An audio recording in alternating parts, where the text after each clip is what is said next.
Families who had loved ones taken by Hamas in the October the 7 attacks on Israel continue to face agonising uncertainty over their fate and are calling on the Israeli government to do more to secure their release. Alon Keshet had 4 family members taken hostage: Yarden, Shiri and their children Ariel and Kafir Bibas. He first learned they were taken in a heartbreaking call from his mother. I didn't believe it. What? Yarden, your cousin, they took him. They took him, and they took Shiri, and they took Fir and Ariel. They kidnapped them all from their home, and I can't even start to describe the the horror and this surreal emotions and feeling and realization that this is what I'm living right now. This is what we are living. This is the reality. During the week-long truce, your family members weren't released. Do you hold out hope they're still alive? And there has been no official declaration or confirmation on our side, the Israel Defense Army Force. So yeah, of course we still believe that they're alive, and we will still continue to fight for their return. And of course, Yarden has been shown alive in the video that was released not too long ago. How difficult is the not knowing? It's unbearable, and during the release, every day we had to wait for a message from the official representative about whether they'll be released today or not. We didn't get the full list of the entire release. So each day we waited long hours to hear whether they are coming home today or not. And when their days started to run out, this was a very, very difficult realization.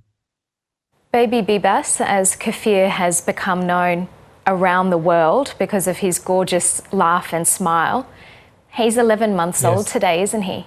Yes, unfortunately, this is what I actually, just before this interview, I realized that today, like right now, I need to update the kidnap poster from 10.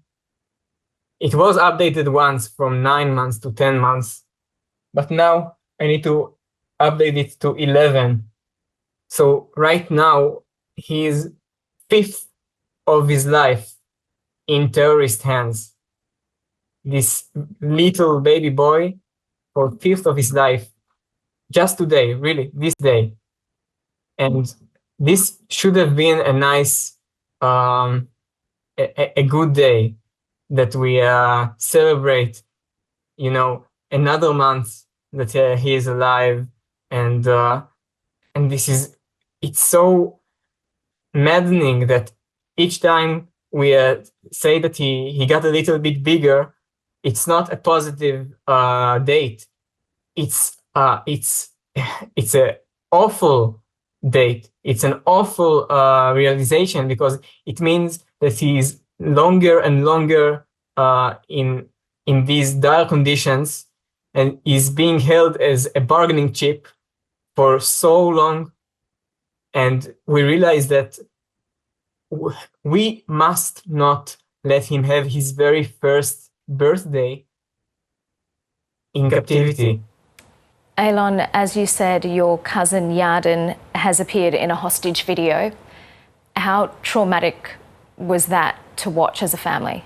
It was very hard because we know how he looks and behaves in day-to-day, in normal life before this unimaginable horror.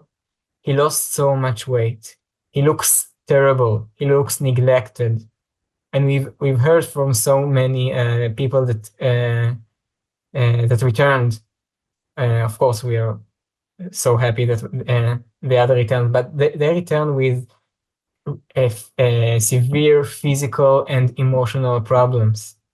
And yeah, then what you see in the video is he had the most brutal psychological torture that you can do to a man. After so long in captivity without his family, we know that he's not held with his family.